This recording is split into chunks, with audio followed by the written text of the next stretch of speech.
L'histoire de Mélie.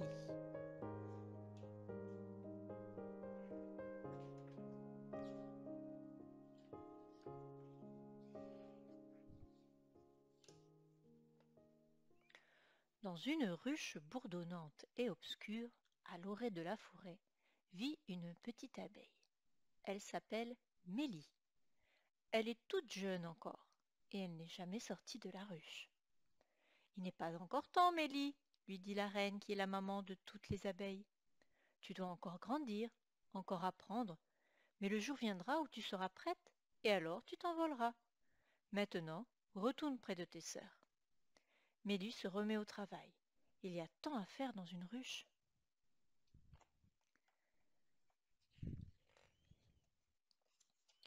Mais c'est toujours la même chose, et Mélie s'ennuie. Ses grandes sœurs, elles, sortent tous les jours pour butiner. Elles rentrent chargées de nectar et d'images merveilleuses. Dehors, il y a le ciel, le soleil, les arbres, les fleurs, tant d'autres choses. Mélie essaye de les imaginer. C'est difficile. Il lui tarde de sortir à son tour. Mais soudain, tout bascule. La ruche est en danger.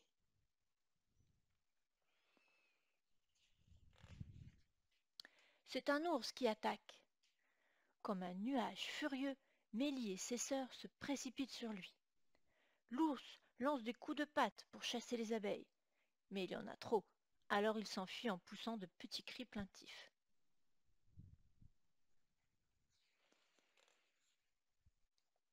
Mélie se pose sur un champignon, toute tremblante. Ça y est, elle est dehors pour la première fois. Elle voit le monde et ses merveilles. C'est magnifique. Timidement, Mélie ouvre les ailes et hop, elle s'envole.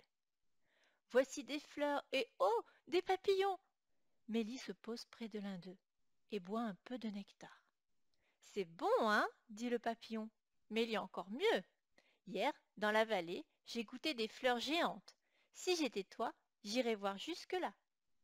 Mélie hésite. Ses sœurs ne vont jamais dans la vallée. C'est bien trop loin. Elles n'ont jamais vu ces fleurs géantes.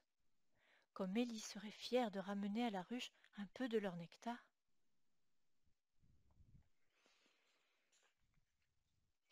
Allons, c'est décidé. En saluant le papillon, elle s'envole vers la vallée. Mais le danger guette les abeilles aventureuses. Tout près, une araignée a tendu sa toile. Elle est si fine que Mélie ne la voit pas.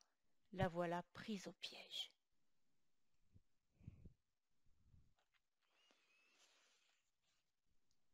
Avec horreur, elle voit l'araignée s'approcher. Quand soudain, on l'emporte dans les airs. Sauvée! Oui, mais pas pour longtemps. Les oiseaux, pas non plus des abeilles.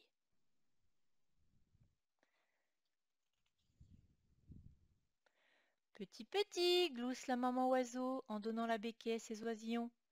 Les petits ouvrent des becs avides et Mélie descend vers leur gorge rose. Mais tout à coup, le bec de la mère s'ouvre, elle pousse un cri furieux et chasse la martre qui croyait surprendre les petits tout seuls au nid. Mélie en profite pour s'échapper.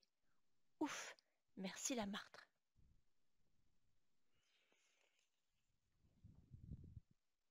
Mélie reprend sa route. Mais la vallée est loin. Bientôt la nuit tombe. Il faut qu'elle trouve un abri. Une forme sombre se dresse devant elle. Mélie se pose à l'aveuglette. Elle se blottit dans un coin et s'endort tout de suite. Le lendemain, Mélie est bien étonnée de voir le drôle d'arbre dans lequel elle a passé la nuit. De là-haut, elle découvre un curieux paysage, d'un jaune éclatant, éblouissant. On dirait des soleils portés sur de longues tiges. Ce sont les fleurs géantes. Mélie est là.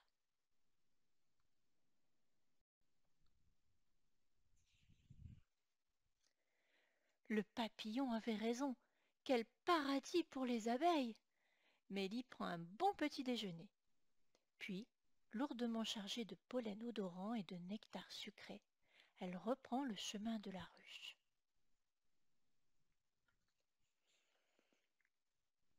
Tout le monde est au travail, mais dès que Mélie arrive, des abeilles viennent à sa rencontre. attirés par l'odeur de son chargement. Mélie leur raconte son aventure et elle fait goûter à chacune le précieux nectar et le pollen parfumé.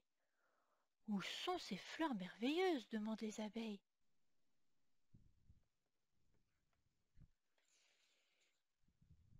Alors, Mélie se met à danser. C'est comme ça que les abeilles expliquent à leurs sœurs où trouver les fleurs. 3 pas en avant, 3 pas en arrière. Mélie leur raconte tout ce qu'elle a vu. Les abeilles sont en émoi. Des fleurs géantes comme des soleils. Oh, il doit faire bon vivre dans cette vallée. Là-bas, c'est mieux qu'ici, bourdonnent les abeilles. Partons, partons vite. Vive Mélie et à nous la grande vie.